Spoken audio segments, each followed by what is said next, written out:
we all know late night partying, nothing new, but we've discovered there is a growing number of events happening in commercial spaces in and around Boston. And there are serious concerns about people's safety because there's no official oversight. These secret late night parties start at 11 at night. They can go to 7 in the morning. Northeastern University journalism students bought tickets online for $25 a piece, attended this party in Allston earlier this month. There have been more than 30 parties like this one in our area in the last 2 years.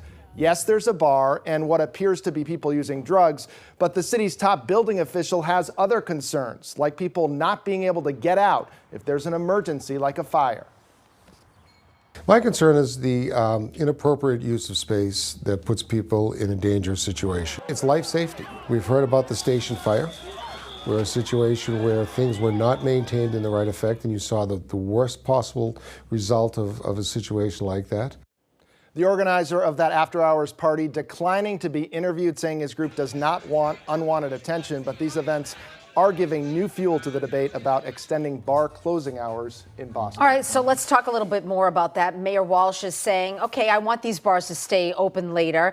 Where does that stand now? And do you think it will really make a difference based on what you just showed? Will it make a difference? Not sure, but one thing I can say is that the task force, the mayor's task force, looked into this whole issue and essentially is recommending extended hours in some areas of the city. We also questioned all the city councilors in Boston, asked them what they think, heard back from about half of them, and of the ones we heard back from, most say yes, we should do some extending in the city in some areas. What did you say, like 30 events in the past couple of years? Right. 30, and so are police aware of them? Not really. Not we really. reached out to... They know they go out, but they don't exactly know. Exactly. We reached out to Boston, Everett, and Somerville, where we knew events happened, and they weren't aware of them. Worth pointing out, though, that Boston did break up a concert at that same address, 30 Penniman in Allston, 2 years ago. All right. Mike Beaudet, thank you very much. Thanks, Mike.